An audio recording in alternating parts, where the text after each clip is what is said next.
441 441 श्री दिलीप शेखिया। उधर बैठे मंत्री जी 441 सर। माननीय मंत्री महोदय, पे रखा गया। माननीय सदस्य, सर मंत्री जी ने अच्छे से जवाब दिया है। आज का दिन थोड़ा सा सब लोग एक साथ रहने का है, इसलिए हम थोड़ा इधर आ गया है। सर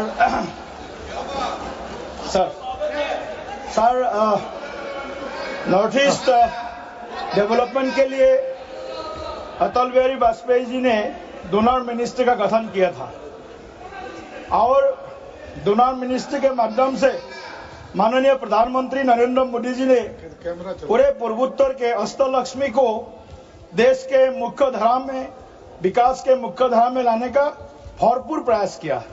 70 वर्ष से अधिक समय माननीय प्रधानमंत्री जी ने नॉर्थ ईस्ट का दौरा किया। मेरा प्रश्न है, नॉर्थ ईस्ट को आगे आने वाला 10 साल में हमारे जो विकास का गति है, बाकी जो स्मार्ट सिटी है, डेवलप सिटी है, उसके साथ में नॉर्थ ईस्ट को एक समान तरीके से आगे लेके जाने के लिए डोनर मिनिस्ट्री का क्या योजना है और नेसित से लेकर के पीएम डिवाइन तक जो भी योजना नॉर्थ ईस्ट में चल रहा है उसमें बढ़ोतरी का क्या उनका प्लान है, ये मैं जानना चाहता हूं महोदय।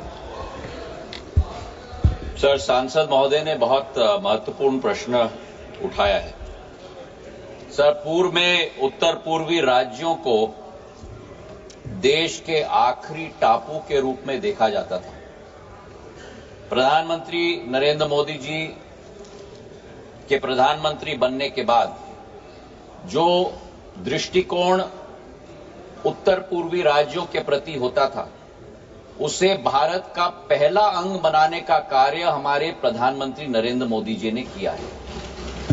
और ये मात्र वाक्य नहीं है सर, क्योंकि अगर हम आंकड़ों को भी देखें तो हम लोगों का जो बजटरी एलोकेशन है 54 मंत्रालयों का, उन 54 मंत्रालयों में जहां 27,000 करोड़ का बजटरी एलोकेशन होता था 2004 से 2014 तक, आज वो बजटरी एलोकेशन 91,000 करोड़ प्रति वर्ष हो चुका है, जो 3.5 गुना है। और उसके विरुद्ध जो खर्चा, क्योंकि एक बात होता है सर आउटलेस का, उससे ज्यादा महत्वपूर्ण होता है आउटकम्स, और प्रधानमंत्री नरेंद्र मोदी जी की सरकार आउटकम्स पर आधारित है। तो जो 91,000 करोड़ का बजट है पिछले वर्ष, उस बजट के प्रति 1,02,000 करोड़ का खर्चा उत्तर पूर्वी राज्यों में हुआ है सर। ये अपने आप में एक नया कीर्तिमान है।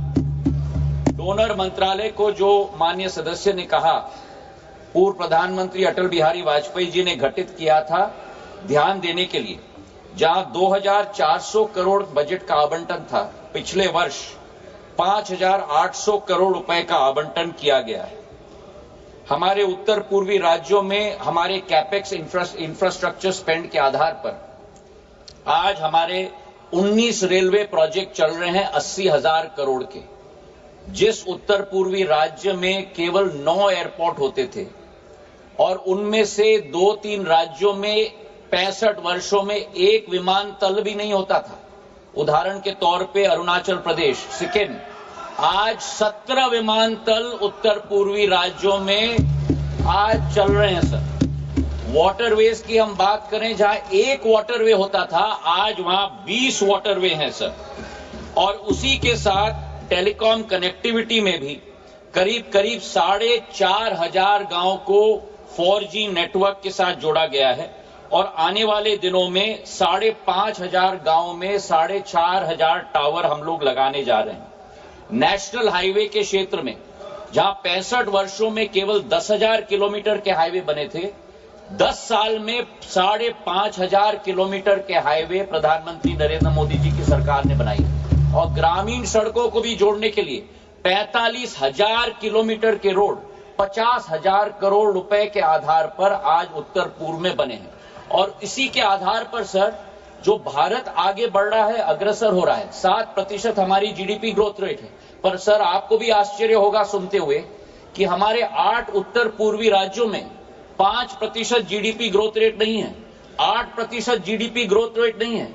हमारे 8 उत्तर पूर्वी राज्यों में 12% जीडीपी ग्रोथ रेट है सर। तो आज प्रधानमंत्री जी के नेतृत्व में उत्तर पूर्वी राज्य भारत को आगे ले जा रहे हैं सर। सर मेरा एक ही सवाल है, ये समयबद्ध तरीके से सभी योजनाओं को समाप्त करने के लिए माननीय मंत्री जी के पास क्या उसका प्लान क्या है? समयबद्ध तरीके से सभी योजनाओं को खत्म करना, समाप्त करना।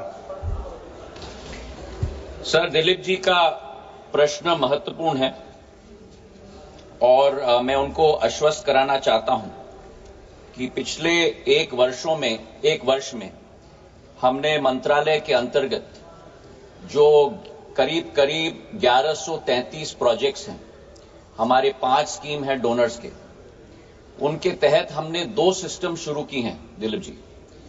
पहला तो ये कि हमने थर्ड पार्टी ऑडिट का सिस्टम शुरू किया है। जो प्रोजेक्ट्स कंप्लीट हैं उन प्रोजेक्ट्स पे थर्ड पार्टी ऑडिट सिस्टम के आधार पर एजेंसी को भेजकर सर्वे किया जाए।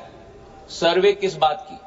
ये केवल नहीं कि अधोसंरचना बनी है कि नहीं, क्योंकि सफेद हाथी की तरह भी कई बार अधोसंरचना बन जाती है, पर हर मनुष्य और मानवी को उससे लाभ मिल रहा है कि नहीं। उदाहरण के तौर पे मैं आपको कहूं, अगर कहीं स्कूल बना है या अगर कहीं अस्पताल बना है, यूसी आ गई, सीसी आ गई, तो हम साधारण तौर पर टिक कर लेते हैं कि हो गया काम।